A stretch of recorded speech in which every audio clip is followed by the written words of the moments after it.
Hello friends, welcome to the new episode of my channel. আমি অর্পণ। আজকে review করব একটা ওয়েব সিরিজটার নাম হচ্ছে ওয়ান অ্যান্ড অনলি কালী পটকা। ইয়েস, নামটা শুনেই একটা ধামাকেদার দামামাওয়ালা ভাইব ক্রিয়েট করছে, তাই না?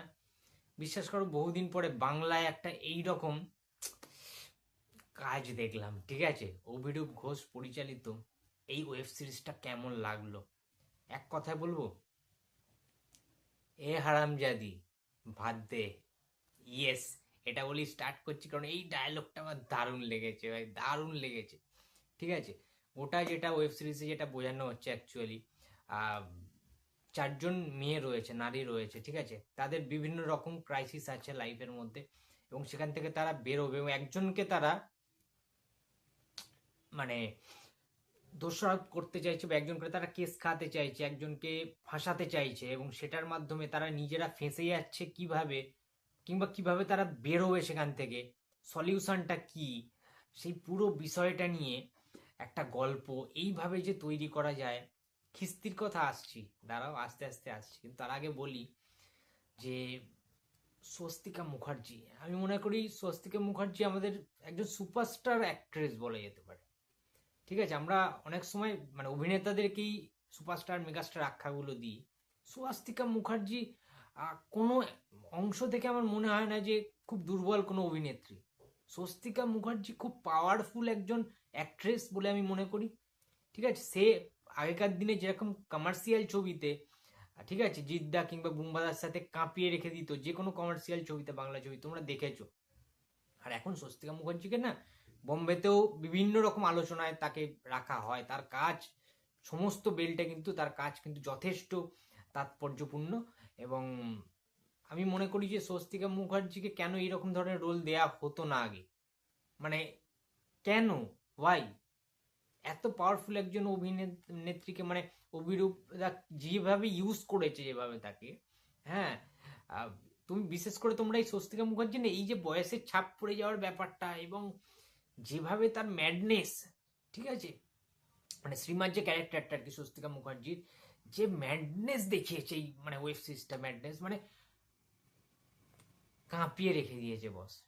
যখন ওই ডায়লগগুলো, সংলাপগুলো স্বস্তিকা মুখার্জি দিচ্ছে, কিংবা যখন ওই মানে কেটে ফেলছে, আমি না ওইভাবে স্পয়লার দিতে চাইছি না, বাট একটাই কথা বলবো, স্বস্তিকা মুখার্জি সবাইকে গিলে খেয়ে নিয়েছে, জাস্ট সবাইকে খেয়ে রেখেছে। ঠিক আছে, এর পরবর্তীতে শ্রুতির কথা বলবো, অনবদ্য শ্রুতির অ্যাক্টিং। আর শ্রুতিরও বেশ কিছু সংলাপ রয়েছে, গরম গরম কিছু সংলাপ রয়েছে।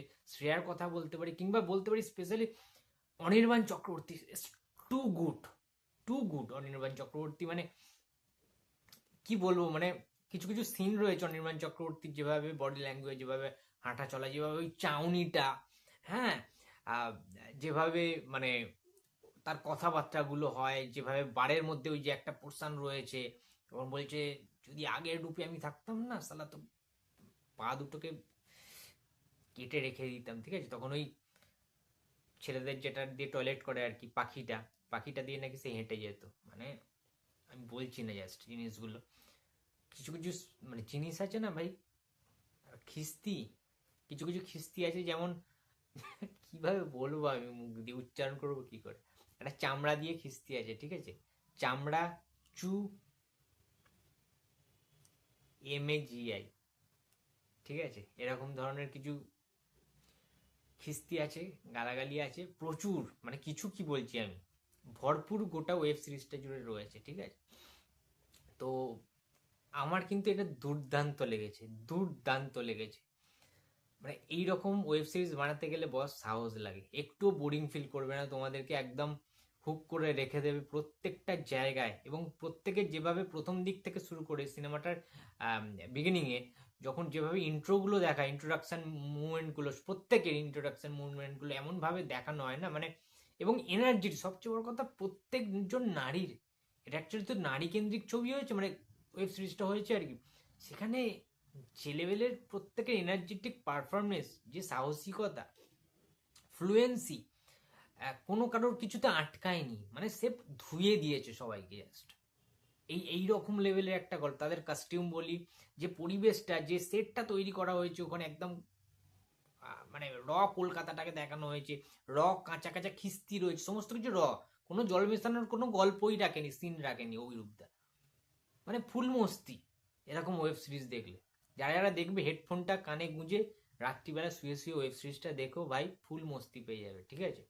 আর যদি একটা হোক্কা টোক্কা থাকে, পার্টি পার্টি থাকে, মানে বন্ধুদের গ্রুপ টুপ থাকে না, একদম হোক্কা বার ফার থাকবে, বাংলার বোতল ইংলিশের বোতল বিয়ার টিয়ার থাকে, মদ ফাদ থাকবে, একসাথে জমিয়ে প্রজেক্টারের মাধ্যমে ওয়েব সিরিজটা চালাও, মজা নাও, দেখো, ঠিক আছে, বা কারণ মোবাইলে চালিয়ে ভাই ফুল মস্তি নাও, আলাদা লেভেলের মস্তি পাবে ভাই, আলাদা লেভেলের মজা পেয়ে যাবে, এইটুকানি বলতে পারবো। অনেক গালাগালি নতুন শিখতেও পারবে, ঠিক আছে ভাই, অন্য লেভেলের কালী পটকা তো কালী পটকা, ঠিক আছে।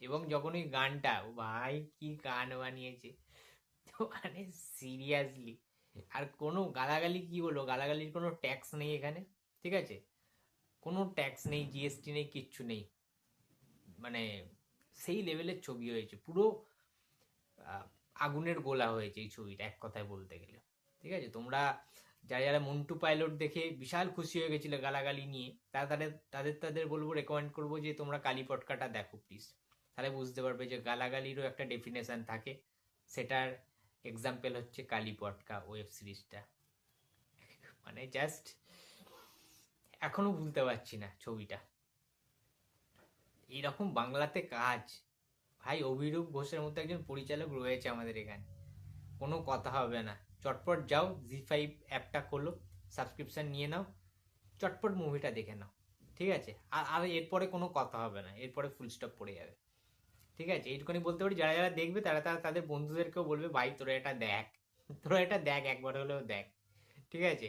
আমার তো এখন মুখে মুখে খিস্তি গালাগালি চলে আসছে, ভাই কি প্যানিক ভাই, কিছু বলার নেই। তো বন্ধুরা, তোমরা যারা যারা কালী পটকাটা দেখেছো, অবশ্যই কমেন্ট বক্সে কমেন্ট করে জানিয়ে দাও কেমন লেগেছে তোমাদের, তোমাদের ওপিনিয়নটা আমি জানার খুব ইচ্ছা আছে, বিশ্বাস করো। দেখা হচ্ছে নেক্সট কোনো ভিডিওতে, তো টাটা।